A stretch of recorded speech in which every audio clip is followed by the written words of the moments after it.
Voilà, mes amis, on se retrouve avec notre très cher ami Eliaou Bocara. Aujourd'hui, on est dans la Torah 22 et on va faire le chapitre 5. Torah 22, chapitre 5. La Torah 22, dans la première partie du Likutei Moharam, il y a deux parties. On est dans la première partie, Torah 22, chapitre 5. Je vais donc lire quelques lignes très importantes qui confirment de toute façon. Enfin, c'est extraordinaire de voir comment Rabbi Nachman, il y a déjà presque 300 ans, avait une vision inimaginable de ce qu'est la vraie Torah, à la différence de la grande majorité des religieux aujourd'hui qui n'ont strictement rien compris à la Torah. Et Rabbi Nachman a une vision absolument extraordinaire qu'on va lire ensemble. Je vais lire, traduire, expliquer un minimum, et après tout de suite, on va discuter avec Eliaou. Alors, Vetzarir kol adam lerachem me'od al besar haguf. Rabbi Nachman dit que chaque homme a le devoir d'avoir beaucoup de pitié à l'égard de son corps. Qu'est-ce que ça veut dire? Avoir pitié de son corps, c'est-à-dire il faut absolument que le corps participe à tous les dévoilements de l'âme, à tout ce que l'âme comprend, tout ce que l'âme étudie, ce que l'âme ressent. Le problème, c'est qu'il y a une déconnexion totale entre l'âme et le corps. Et le devoir d'un homme authentique, c'est de faire descendre dans son corps tout ce que l'âme perçoit. Chez Agouf, Gamken, Yeda, Mezota, Asaga, il faut que le corps, lui aussi, puisse recevoir tout ce que l'âme reçoit. Beprinat, comme dit le verset, Umifsarecha lotitalem, ne t'éloigne pas, ne te cache pas de ton corps. Mifsarecha daika, le verset dit de ta chair, encore plus que le corps. Shelo ta'ali meinecha melerachem al besarecha, ça veut dire ne t'éloigne pas de ta chair, ne t'éloigne pas de ton corps. Aïnou besar boufera, pas seulement le corps, mais en vérité la chair de ton corps. Kitzrichim lerachem meod ala gouf, car il faut avoir une très grande pitié pour le corps. Lirot les akeko, c'est-à-dire il faut le purifier. Car seulement lorsque le corps sera purifié, à ce moment-là, l'âme pourra lui transmettre ce qu'elle perçoit. Parce que l'âme, elle, perçoit des choses et comprend des choses très élevées. Mais le corps, lui, est complètement déconnecté des perceptions de l'âme. Je vais expliquer dans quelques instants avant de passer la parole à Eliaou. C'est pour ça qu'il faut avoir une grande pitié pour le corps, l'irot, les aker et tagouf, afin de le purifier. Dernière phrase, parce que le but de l'âme est de transmettre au corps. Alors, bon, c'est un langage extrêmement codé, extrêmement fermé, et comme nous ne cessons de l'expliquer, Eliaou et moi, un maître authentique est celui qui est capable de faire descendre des enseignements extrêmement codés, extrêmement fermés dans le monde, dans la réalité. C'est ça un maître authentique. Et c'est ce que nous essayons de faire. Alors, on va essayer de décoder ce texte. En vérité, qu'est-ce que dit Rabbi Nachman? L'homme est dans ce monde pour pouvoir justement vivre dans ce monde matériel avec toutes les énergies, toute la compréhension et tout le ressenti de l'âme.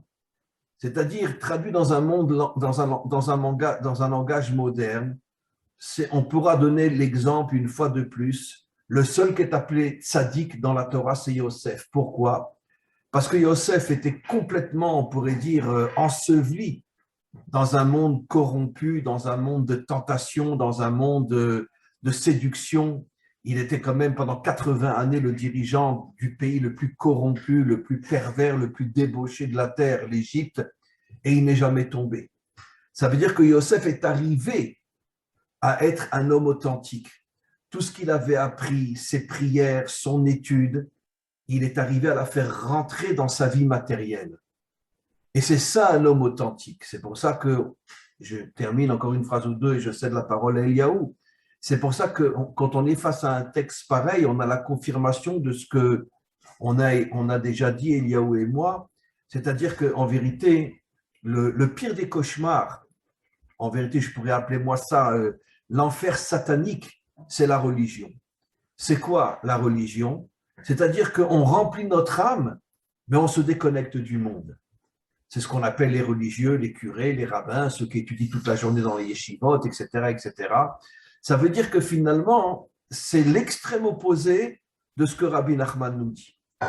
Rabbi Nachman nous fait comprendre que le but de l'homme, c'est pas seulement de remplir l'âme, c'est-à-dire concrètement dans un français moderne, étudier, prier, etc. Mais par contre, quand après je me rends dans le monde matériel, je suis déconnecté de mon âme. Non, tout le but, c'est de faire passer ce que l'âme reçoit, de le faire passer dans le corps qui, lui, vit dans un monde de séduction, de corruption, de tentation, et de ne pas tomber. C'est ça le but final. Alors, je cède maintenant la parole à Eliaou. Je n'ai fait que le résumé de ce texte-là. Maintenant, je voudrais qu'on rentre plus profondément dans le fond de ces choses-là. Et Eliaou, comment tu vois cet enseignement inimaginable de Rabbi Nachman? Alors, on voit déjà que à la base, Adam et Chava étaient des êtres de lumière. Si on étudie, On t'entend un petit peu mal, Eliaou. Attends, peut-être. Vas-y, essaye de parler plus fort du micro. on entend mieux? Oui. Ok. Donc, on voit qu'à l'origine de la création, Adam et Chava étaient des êtres de lumière. On l'étudie dans Etzraïm, du Hari Akadosh, qui explique bien que l'Adam Kadmon, c'était un homme de lumière. Donc, c'est le plomb. Ça nous dépasse. C'est des sphères qui sont très élevées. À la chute, donc pendant cette faute-là, l'homme est descendu de monde en monde et la lumière s'est cristallisée, s'est matérialisée. Elle est devenue de plus en plus opaque. C'est pour ça que le mot or, lumière, et or en hébreu, c'est la peau, et or, c'est la lumière. Donc on voit bien que le corps, au final, c'est une prolongation de la Neshama qui est descendue. Donc dans le corps, il y a des étincelles de Neshama. Dans la terre, dans la matière, il y a des étincelles de lumière. Donc, Maître nous dit que la lumière cachée que Dieu a créée le premier jour, qui est bien sûr une lumière spirituelle, il l'a cachée précisément dans la matière, pas dans les mondes supérieurs, dans la matière. Et c'est ce que le Mashiach révélera, que les plus grandes lumières spirituelles se trouvent précisément à l'intérieur de la matière. c'est ce qu'on expliquait sur le cours d'avant, Araf. C'est-à-dire que les gens qui tombent le plus bas, en général, sont les gens qui ont les plus grandes neshamot. Et c'est la même chose pour le corps. Et la matière, ça a été absorbé par les clipotes. Donc, dans le corps, il y a des très, très grandes lumières. On peut prendre l'exemple de Eliyahu Hanavi. Alors, si on lit ça de manière religieuse, on voit un homme qui est monté au ciel avec un char de feu, d'accord? Mais en fait, on comprend que Eliyahu Hanavi, il a sanctifié son corps. C'est-à-dire qu'il a réussi à rendre son corps. L'âme ne s'est jamais séparée du corps. Voilà, il a réussi à rendre son corps au même niveau que l'âme. Pour confirmer ce que tu dis, dans le deuxième chapitre qu'on ne verra pas aujourd'hui, Rabbi Nachman dit exactement ce que tu es en train de dire. C'est qu'en vérité, à partir du moment où l'âme comprend que sa mission, c'est d'éduquer le corps, donc de rentrer dans le monde matériel, comme Yosef, qui était dirigeant d'Égypte, et pas caché dans une yeshiva, le Rabbi Nachman dit qu'après, c'est le corps qui aide l'âme à s'élever. Exactement. Ça veut dire qu'après, l'âme reçoit du corps. Dans un premier temps, elle donne au corps, mais après, c'est le corps qui aide l'âme. Va aider l'âme. Donc les deux vont faire une combinaison. Le véhicule on va pouvoir se déplacer beaucoup plus rapidement. Mais ça, c'est que le premier niveau. Parce que le corps est encore lourd. On ne l'a pas discipliné. Il y a des Asiatiques qui ont développé sur la science du corps, la souplesse, les énergies du corps, et c'est des cadeaux d'Abraham. Mais normalement, le peuple hébreu a reçu directement l'héritage d'Abraham du livre Sefer Yetzira. Donc, on a reçu la capacité, nous, à normalement avoir des pouvoirs psychiques et corporels qui dépassent l'imagination. Mais comme notre état de conscience a chuté, donc on est descendu du Gan Eden, notre état corporel, la matière aussi a chuté. Et on ne sait plus décrypter la matière, à part des gens comme Einstein, qui ont compris que dans la matière se cachaient des atomes, et si on cassait l'atome, ça pouvait faire une explosion atomique qui pouvait détruire la planète entière. Donc c'est des prises de conscience et des compréhensions qui sont en train de grandir. Des êtres comme Eliyahu Hanavi, on sait que c'est des anges qui se sont incarnés, donc il a réussi à amener justement dans son corps de matière, à le spiritualiser, à l'élever à des niveaux très très très élevés, et c'est ce que Rabbeinu, je pense, essaie de nous enseigner, c'est que le corps est un peu perdu. À partir du moment où l'âme commence à discipliner le corps, mais qu'est-ce que ça veut dire? Ça veut dire qu'on envoie des ordres au corps de se discipliner par la façon de manger, par la façon peut-être de jeûner, par la façon aussi de le mouvoir, de le déplacer.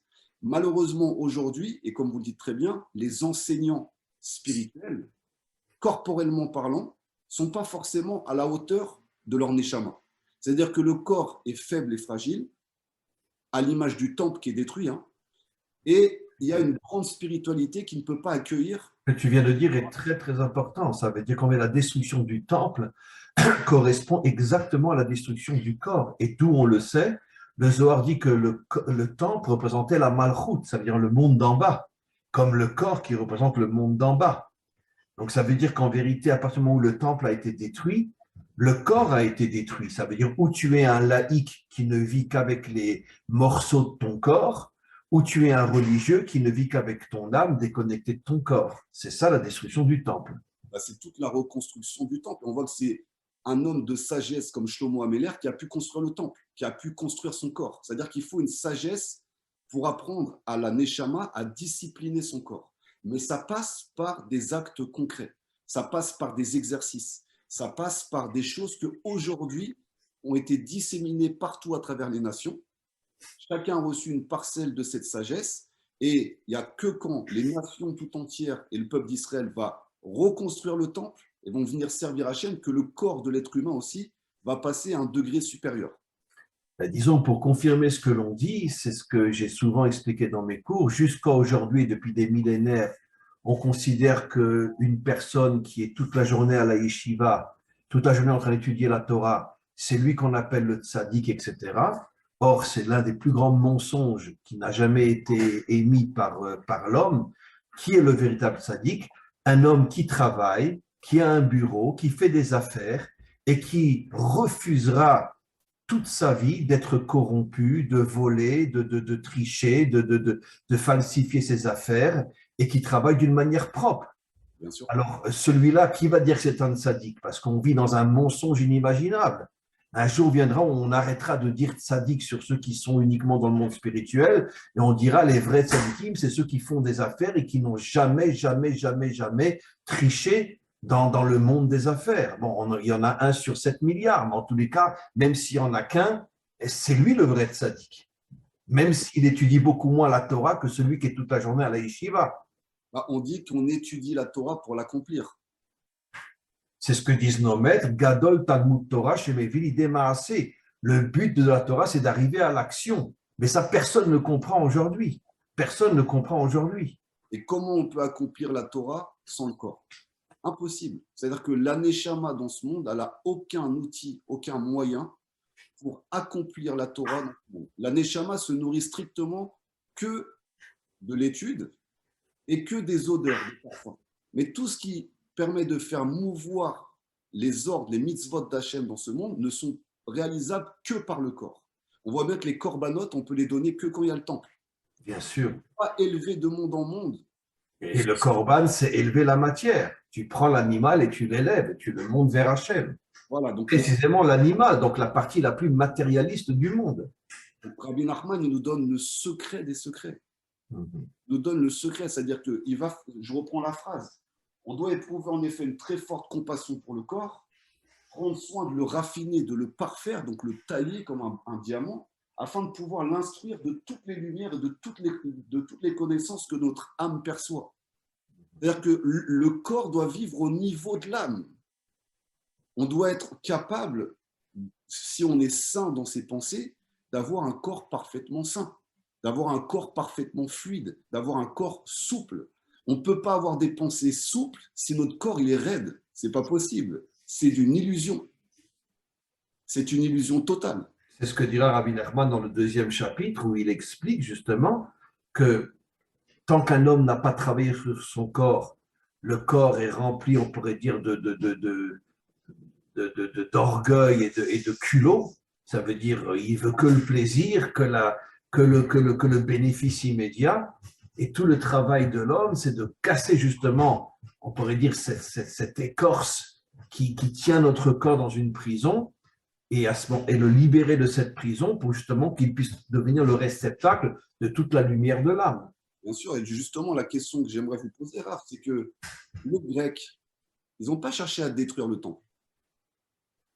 Les Grecs n'ont pas détruit le temple, absolument, c'est les Romains qui l'ont détruit. Ils n'ont pas détruit le grec, ils l'ont profané, mais ils ne l'ont pas détruit.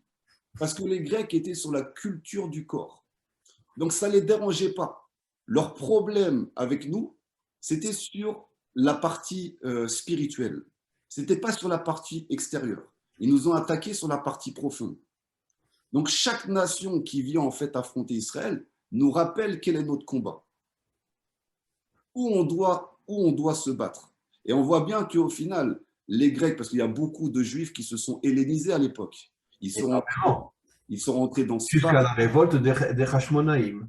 Jusqu'à la révolte des Hashmonaïm, et qui ont montré que par le combat physique, ils étaient capables d'appliquer leur Torah. Et pas que dans un monde spirituel. Et il y a des combats spirituels, c'est une réalité qui nous dépasse, nous, parce qu'il y a plusieurs mondes. Mais ils ont montré que dans le combat physique contre les Grecs, ils allaient gagner sur le terrain physique aussi. Et c'est ça que les Grecs cherchaient à voir chez nous. Est-ce que notre spiritualité est à la hauteur de nos actions? C'est intéressant parce que non seulement les Grecs n'ont pas détruit le temple, mais ceux qui ont voulu le reconstruire, c'est le deuxième église, c'est les Perses, Cyrus. Cyrus a donné un argent fou, il a même prêté son armée. Bon, après, il a eu une déception incroyable quand il a vu que seulement 1 ou 2% des Juifs étaient prêts à revenir sur leur terre, parce qu'à l'époque des Grecs, c'était comme en Amérique ou comme en Allemagne avant la Shoah, l'exil était plus doux que la terre d'Israël. Mais Cyrus a dit clairement, retournez sur votre terre pour construire le temple. Ça veut dire que le premier exil, Babylone détruit le temple, le dernier exil, Rome détruit le temple, mais les deux au milieu, les Perses et les Grecs, où ils veulent le construire, ou s'il les construit, les Grecs, ils ne le détruisent pas. Alors que Rome, si on voit bien Esav, a voulu s'attaquer justement au corps.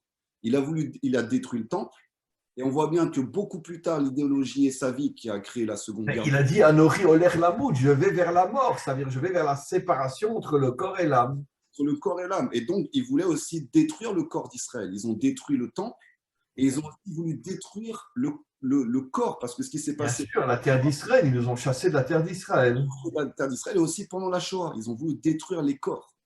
Ils ont voulu casser les corps, les détruire, les exterminer, les faire disparaître. Ils ont voulu effacer le corps des Juifs. Donc aujourd'hui, si on est faible, et c'est ce qui se passe malheureusement, c'est que beaucoup d'Hébreux sont tombés dans le piège spirituel, ou alors beaucoup, comme vous l'avez dit, sont tombés dans le piège matériel, mais la connexion justement entre le corps et l'âme qu'il explique Rabbi Nachman, c'est-à-dire l'âme est un niveau très élevé, mais le corps encore plus élevé, parce que c'est ce qu'on apprend dans Etzraïm au final. C'est dans Etzraïm, ce qu'on apprend, c'est que le corps vient d'un shoresh qui est plus élevé que l'âme. Plus élevé que l'âme, parce que sinon il ne pourrait pas contenir l'âme, il exploserait tellement avec l'énergie.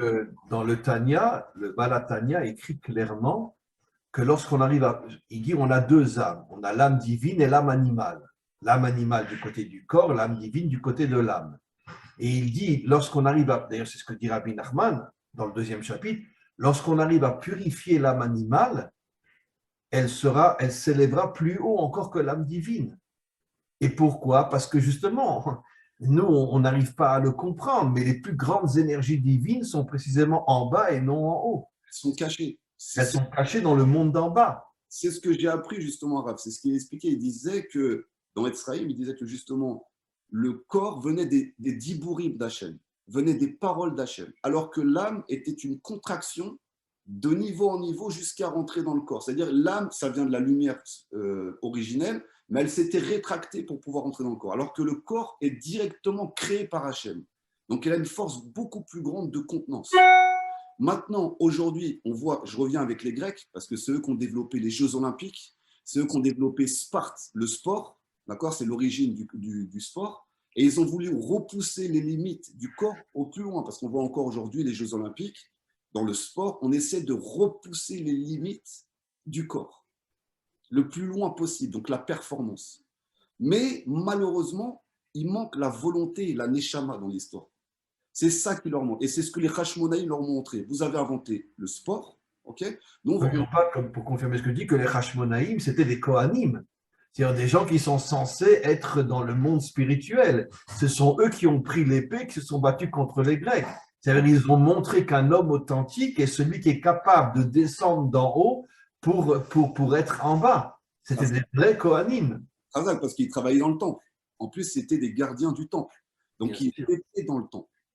Et ils ont montré justement que par la volonté, on avait une capacité plus élevée encore de justement maîtriser notre corps, parce qu'ils ont bien montré que par le corps, et ça c'est ça qui est révolutionnaire, ils ont montré que par le corps, ils se sont battus sur le terrain des Grecs, sur le monde physique, et ils ont vaincu des armées grecques qui étaient beaucoup plus nombreuses qu'eux, beaucoup plus entraînées Et qu'eux, beaucoup plus puissante qu'eux aussi. et beaucoup plus puissantes. Et Donc, ils sont arrivés à les vaincre. ils ont réussi à atteindre ce que Rabbi Nachman explique, c'est-à-dire que l'âme a enseigné à leur corps toute leur Torah, et qui leur a rendu des corps aguerris au combat, qui étaient ultra rapides. C'est-à-dire que dès qu'il y a une union entre l'âme et le corps, tu reçois des forces inimaginables. Extraordinaire. Inimaginables. C'est l'histoire de David. Hein. David, comment il a descendu Goliath? Parce que dès son jeune âge, il avait travaillé toute sa vie pour pouvoir unir le corps et l'âme. Et celui qui arrive à unir le corps et l'âme, même sans le savoir, il a en lui un potentiel de force inimaginable. Et c'est ce qu'il a enseigné à ses 36 guerriers. C'est-à-dire que l'école, le dojo de David, parce qu'il avait un dojo, il faut bien comprendre ici, il avait un dojo de sport de combat où il enseignait l'art de la guerre, parce qu'il a bien expliqué, merci mon créateur de m'avoir enseigné, à mes mains le combat. Donc on voit bien que l'enseignement du combat vient d'Hachem directement, et ce n'est pas une invention humaine, c'est une invention d'Hachem. Il lui a enseigné le combat et il a transmis à ses 36 gardes d'élite qu'est-ce qu'était justement ce niveau de combat. Et vous l'aviez très bien expliqué, ce cours-là que vous aviez fait était magnifique sur les 36 guerriers du roi David, que chacun, en fait, il y en a un qui utilisait le munchaku, d'autres qui utilisaient le bâton. Ils étaient capables de se battre contre une armée de 800 à 1000 personnes, un seul, contre 800 ou contre 1000, qu'on avait aussi avec Shimshon. Donc, ils avaient cette capacité, les Hébreux, ce qu'on a oublié, ce qu'on a perdu, de se battre un contre 1000. C'est ce que dit le verset.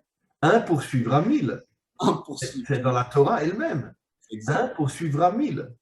Et de casser en fait l'atome de l'énergie du corps et de avoir la capacité d'une bombe atomique. C'est ce que Einstein a essayé de nous révéler et c'est ce que Rabbi Nachman nous révèle. Celui qui arrive à amener la neshama et enseigner à son corps, pas forcément pour détruire, pour construire aussi, son corps va avoir une capacité de lumière, de création ou de combat ou de défense qui va dépasser l'imagination. Ben, tu sais que le plus grand soldat qu'on a eu en Israël depuis la création de l'État d'Israël, tu l'as entendu, c'était Moreno, qui était d'origine française. Et bon, malheureusement, il est mort pendant la deuxième guerre du Liban, d'une manière que seul Hachem comprend comment c'est possible, parce qu'il a passé sa vie à se mettre dans des dangers inimaginables. Il est toujours sorti vivant, et là, bon, bref. Mais en tous les cas, quoi qu'il en soit, pourquoi il avait, au point que quand il y a eu les Shiva, quand c'était bon, pendant les 7 jours de deuil après son enterrement, sont venus dans sa famille, je connais bien ses parents, ils ont fait quelques séminaires avec moi, et à l'époque, après la mort de leur fils, et ils ont dit, le chef de l'armée et d'autres généraux, que depuis le roi David, Israël n'avait jamais eu un homme qui était de la dimension du roi David comme Moreno.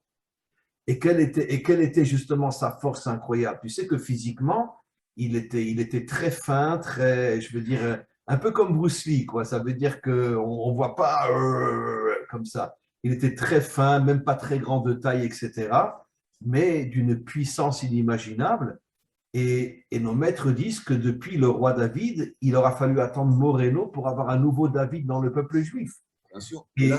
Et pourquoi? Parce que c'était un homme très spirituel, mais vraiment de manière authentique, mais en même temps un combattant inimaginable. Et c'est pour ça qu'il a reçu des énergies qui l'élevaient au-dessus de tous ceux qu'il devait combattre. Mais là, ce qui nous attend à Rav, c'est une armée de fer. C'est-à-dire que les prochaines armées romaines, parce que l'emblème de Rome, c'est le fer, c'est la rigueur, vont être des robots arabes. C'est-à-dire que les prochaines armées vont être des robots, des cyborgs, et c'est une réalité, c'est plus de la science-fiction comme on voyait dans les films des années 80. Ça existe déjà, il y a énormément de robots dans toutes les armées modernes. Exactement, c'est-à-dire que les hommes, on va avoir des hommes augmentés des hommes qui vont avoir des capacités augmentées.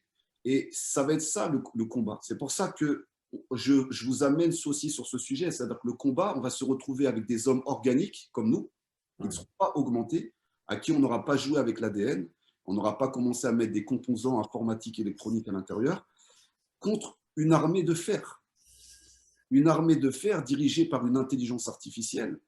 Et si on n'a pas, nous, développé nos capacités nishmatiques et au niveau physique, on va être complètement écrasé, broyé par ces armées-là. Mais encore une preuve qu'on a déjà citée. Dans l'armée du roi David, ne pouvait rentrer qu'un homme qui était en même temps fort sur le plan de l'âme et fort sur le plan du corps. David refusait un religieux ou un laïc. Il les refusait. Il fallait qu'il prouve qu'il a à la fois la puissance de l'âme et la puissance du corps. Une force. Mais parce que imaginez, Arabe, on fait un petit bond en avant. Imaginez ces puissants qui s'enrichissent sur Terre, qui ont des milliards, qui ont un pouvoir, qui ont des fortunes. Ils ont bien compris qu'un homme peut les trahir, alors qu'un robot, non. Et s'entourer d'une garde de robots, avec une intelligence artificielle qui protège leur pouvoir et leur fortune, c'est beaucoup plus sécure pour eux, sécurisant, qu'une armée humaine qui peut se révolter, peut se retourner contre eux. Et on se dirige vers ce type de civilisation.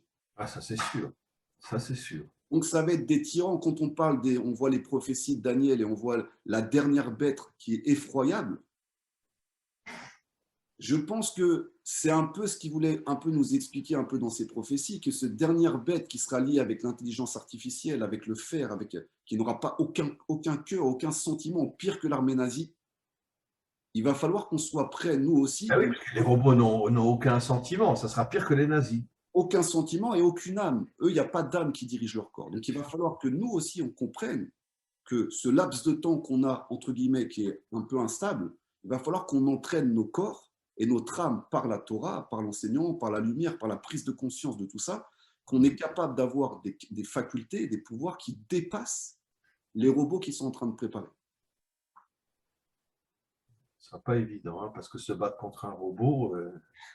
C'est ça qui nous attend, Arabe. C'est ça l'histoire. Et contre une intelligence artificielle qui est binaire, qui réfléchit, qui calcule tout à une vitesse extraordinaire par rapport au cerveau humain. Par rapport au cerveau humain qui n'est pas amélioré. Mais quand l'âme descend, on voit bien qu'il y avait des sages qui avaient le Ruach HaKodesh, donc qui avaient la capacité de voir. Donc quand on a le Ruach HaKodesh, qu'on dirige une armée, on sait ce qui va se passer. On sait déplacer nos pions sur l'échiquier avant même que l'ennemi ne le fasse. Et c'est ça la capacité des hommes de Torah, c'est ça la capacité des Hashmonaïm, c'est ça la capacité de la sagesse d'Hachem. Parce que ils ont des vrais hommes de Torah qui sont en même temps des gens complètement impliqués dans ce monde. Quoi. Exactement, bien sûr, c'est ça, c'est ce qui est en train de se préparer. On vit l'époque messianique, tout est en train de changer, tout est en train de se métamorphoser. Et le dernier combat de l'armée messianique va être difficile parce que c'est un combat de la fin des temps. Toute la matière dirigée par les forces obscures va s'acharner. Et là, c'est là qu'on va révéler le vrai potentiel et la vraie lumière de l'âme humaine, la force de l'âme humaine, parce que nous, on n'est pas dirigé par l'intelligence artificielle, on est dirigé par le Créateur. C'est deux forces qui vont s'affronter. On va savoir si on n'arrivera pas à une époque aussi où ils injecteront dans le corps humain des choses qui vont nous transformer aussi en partie en robots.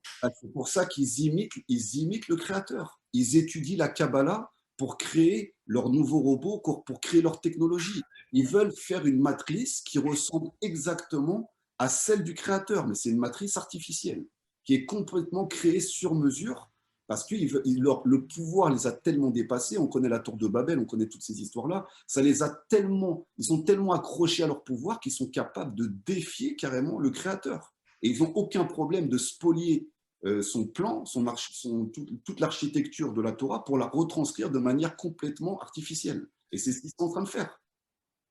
Ils utilisent ces enseignements-là pour complètement cadenasser et enfermer l'humanité avec les connaissances de la Torah. Donc, c'est les enseignements de Rabbi Nachman qui nous expliquent que son feu va brûler jusqu'à l'avènement du Mashiach. Si on les décrypte un peu, on se rend compte qu'on a des capacités en tant qu'être humain qui dépassent l'entendement. Parce que quand le corps reçoit les capacités de l'âme, imaginez ce qu'on peut faire. La téléportation n'est plus un problème. Absolument. Être capable de lire dans les pensées non plus. la prophétie revient. C'est pour ça que finalement, toute l'histoire, c'est l'acharnement des forces obscures de déconnecter l'âme du corps. Et Exactement. c'est cette phrase magnifique que Esav a dit qui représente le monde moderne. Anochi oler lamut, mon idéologie c'est la mort, la séparation entre l'âme et le corps. Bien sûr. Et quoi de plus séparé de l'âme du corps que des robots? Bien sûr. On ne peut pas descendre plus bas dans la matière que prendre le fer. Donc le fer qui était fait pour tuer, c'est l'épée de fer, c'est la rigueur. D'ailleurs, le fer ne peut pas toucher le temple. Bien sûr. Un code, le fer ne peut pas toucher le On n'a temple. pas le droit de faire entrer du fer dans le temple. Voilà, donc on ne peut pas rentrer dans le corps humain, le fer. Justement, c'est cette déconnexion totale entre l'homme et son âme. Et c'est ce qu'ils sont en train de faire avec cette nouvelle intelligence artificielle, avec ces robots, avec tout ce qu'ils sont en train de créer. Et c'est à nous, notre génération à nous, de se révolter contre ça. Et la meilleure révolte qu'on peut faire, c'est de commencer à apprendre d'où on vient, quelles sont nos origines, comment on peut être aligné, comment on peut révéler cette lumière à l'intérieur de nos corps. Et ça, c'est les maîtres de notre génération, comme vous et d'autres, qui devaient aussi transmettre ce message.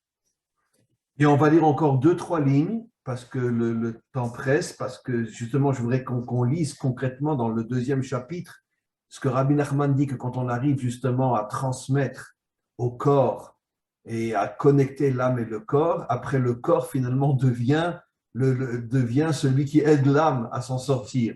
C'est fabuleux, regarde ce qu'il dit. Quand le corps est purifié, itova la neshama, il devient un bienfait pour l'âme elle-même. Chez les Pahamim, parce qu'il arrive parfois, nos fêlets de Madrigata, que l'âme, des fois, s'affaiblit. L'âme n'est pas toujours à un niveau extraordinaire. Quand, par exemple, l'homme traverse des épreuves ou des maladies, etc., c'est évident que son âme s'affaiblit à ce moment-là.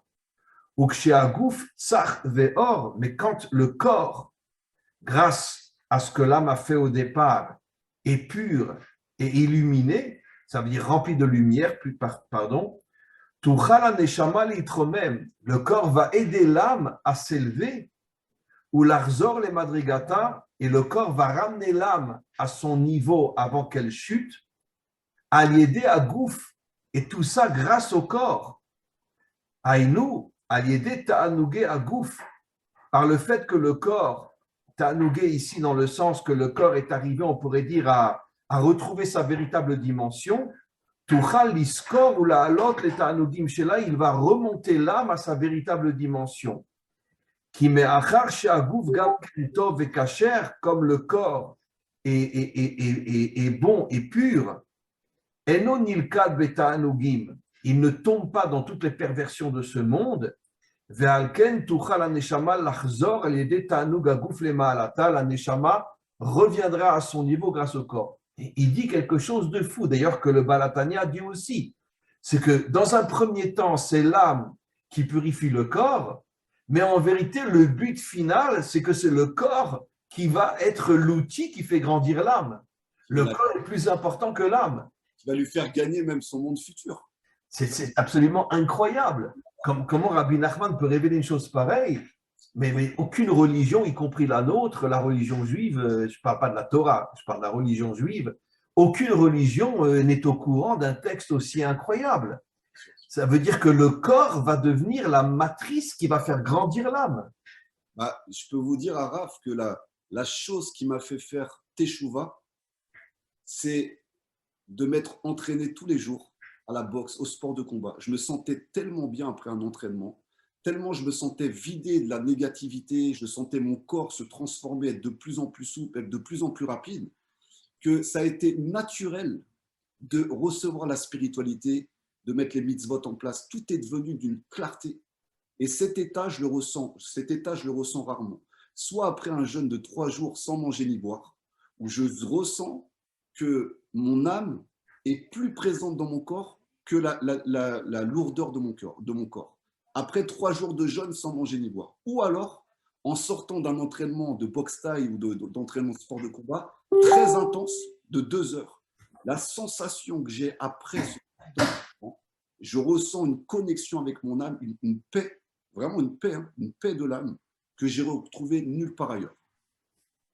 Et je comprends pourquoi il explique que ça va libérer, ça va permettre d'aider l'âme, Parce que justement, l'âme, des fois, est tellement enfermée dans les plaisirs du corps, le corps s'est tellement enfoncé que quand le corps se Ou elle réveille, est déconnectée et vit dans l'illusion des mondes spirituels. oui, et même on peut être plongé dans la sexualité, plongé dans l'alcool, plongé dans tous les plaisirs de ce monde, et le corps devient de plus en plus faible et l'âme s'affaiblit avec le corps. Alors que quand on recommence à s'entraîner, à prendre soin de son corps, à respirer, à mieux manger, d'un coup l'âme aussi se réveille et elle se révèle. Et c'est ce qui nous permettra sûrement aussi de gagner notre Olam Haba. Il le dit bien le Rav Kook, la Teshuvah commence par le corps.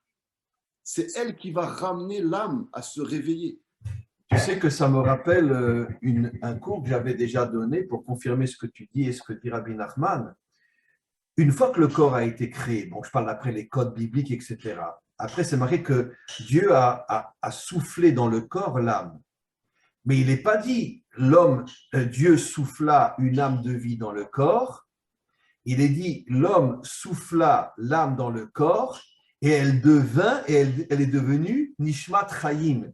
Une fois qu'elle était dans le corps, c'est ce que dit exactement le verset, elle s'appelle Nishmat Chaim. Mais tant qu'elle n'est pas dans le corps, elle n'est pas une âme de vie. C'est donc la preuve que ce que dit Rabbi Nachman, c'est qu'en vérité que l'âme devient la vie qu'à partir du moment où elle est dans le corps. C'est pour ça que même si l'âme ne meurt pas après la mort, mais c'est plus une âme vivante, dans le sens, c'est le corps qui donne la vie à l'âme.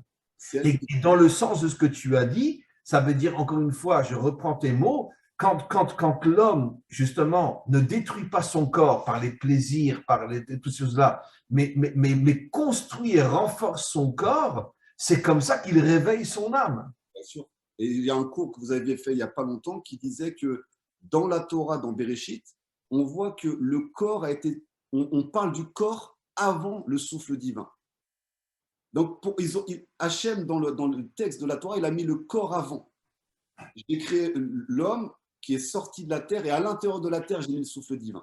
Donc, il met le corps en premier. C'est lui qui est montré en premier. C'est-à-dire que ce n'est pas la Neshama qui est montrée en premier, c'est le corps. D'ailleurs, une autre preuve de ce qu'on dit, comment l'homme s'appelle? Adam, qui vient du mot Adama, qui vient de la terre. Et beaucoup de commentaires posent une question, mais pourquoi on n'a pas donné au nom, à l'homme un nom qui ressemblerait à l'âme? Et de là, on comprend qu'en vérité, que la véritable dimension humaine, c'est celui qui est attaché à la terre. Parce que comme ça, il construit aussi son âme. Mais celui qui est déconnecté de la terre, ni son âme, il l'a construit, ni son corps, il le construit.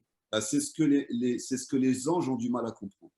Et voilà, c'est pour ça que les anges ne voulaient pas la création de l'homme. Parce qu'eux, vivant en haut, on pensait que le monde d'en haut, c'est le seul vrai monde. Exactement. Et ils n'ont pas compris que le seul vrai monde, c'est le monde d'en bas. C'est ce que j'ai lu il n'y a pas longtemps. Hachem avait expliqué aux anges, je les crée parce que vous êtes représentants du monde céleste, mais j'ai besoin aussi de créatures représentant le monde terrestre. Et c'est pour ça que ça expliquait que vous êtes à l'image Elohim. Les hommes, je les ai créés à notre image. Donc, ils vous ressemblent à vous, les anges, sauf que leur mission, elle n'est pas céleste, elle est sur terre. C'est vos égaux sur terre. Tu sais qu'il y a un texte dans le Talmud qui dit que dans le monde de la délivrance, ceux qui seront juste à côté d'Hachem et qui recevront ces enseignements sont les anges seront derrière, et après les hommes transmettront aux anges les enseignements qu'ils ont reçus d'Hachem. Bon, c'est des codes, c'est pas à prendre à la lettre, mais de là on comprend que dans le monde à venir, l'homme sera beaucoup plus haut que l'ange. Vous avez vu, Araf, comment on est éprouvé sur cette terre, quand même. Comment on est éprouvé dans tous les domaines. L'ange, il n'est pas éprouvé. Il a une mission, il doit l'accomplir, il ne réfléchit pas, il n'y a pas de doute. C'est pour ça qu'il ne peut pas s'élever, parce qu'il n'est pas éprouvé, justement. Éprouvé. Nous, on est éprouvé sur terre. C'est dur, c'est la matière. On est dans la matière. Et c'est comme vous expliquez dans tous vos enseignements. Et votre enseignement, il est magnifique. Parce que votre enseignement, il permet à un chef d'entreprise de se dire, je peux faire des affaires et mettre la lumière dans les affaires. Il dit à un soldat, je peux être sur le terrain et être un homme kadosh. Et ça, c'est magnifique. C'est aussi l'enseignement un peu aussi du rabbi. C'est l'enseignement du Rav Kook. C'est-à-dire c'est des Rav qui ont compris, arrêtez, vous êtes sur terre. Le potentiel que vous avez avant votre teshuva, il y a beaucoup de gens qui font teshuva et du jour au lendemain, ils oublient tout, ils deviennent que spirituels et leurs talents, ils les ont mis de côté. Tu as du talent pour être un peintre, mets de la Torah dedans. Tu as du talent pour être un pilote d'avion de chasse, mets ta Torah dedans. C'est ça la Torah, c'est amener dans les facultés de chaque être humain, de chaque être, la Torah, cette lumière-là, dans ce que tu fais. C'est cette histoire que j'ai souvent racontée entre deux personnes qui s'occupent de ramener les gens à la Torah. Alors, il y en a un qui dit, tu te rends compte ce que j'ai fait la semaine dernière? Un pilote de chasse, un soldat israélien, je suis arrivé à le sortir de son avion pour le faire rentrer dans une yeshiva. Et l'autre, il dit, tu sais ce que j'ai fait moi la semaine dernière? Je suis arrivé à faire rentrer dans un avion de chasse un livre de Torah. Ça veut dire que maintenant, ça veut dire que c'est le deuxième qui a raison. On ne sort pas un soldat d'un avion, on fait rentrer la Torah dans son avion. Ben, c'est toute la terre d'Israël. C'est ça la terre d'Israël. La Torah, on l'a reçue dans le désert et on a dû faire rentrer la Torah d'Israël sur la terre d'Israël. C'est pour ça que les explorateurs ne voulaient pas, parce qu'ils correspondent justement à ces religieux déconnectés de la réalité. Ils ne voulaient pas de la terre d'Israël. Ils voulaient rester des âmes dans le désert. Des âmes déconnectées et pris en charge par Dieu, la manne et le rocher qui donne de l'eau et les nuées, etc. Et c'est ce qu'on voit en ce moment en Israël actuellement, c'est-à-dire que beaucoup perdent espoir, le gouvernement, qu'est-ce qui se passe? C'est très matière, ça devient hyper matérialiste, hyper high-tech, tout le monde est fliqué, il faut les 2 doses, il faut les 3 doses, tout est vraiment fait d'une matière. Il prépare la 4e maintenant. Voilà, il prépare les 4e et les 5e, ça ne s'arrête jamais. Et on se dit, mais qu'est-ce qui se passe? Parce que Pfizer n'a pas suffisamment d'argent, il voudrait encore quelques milliards. D'accord. Donc on a besoin de cobayes pour que les milliardaires s'enrichissent. On est d'accord. Donc on a l'impression qu'Israël est en train de complètement tomber dans la matière, mais pas du tout.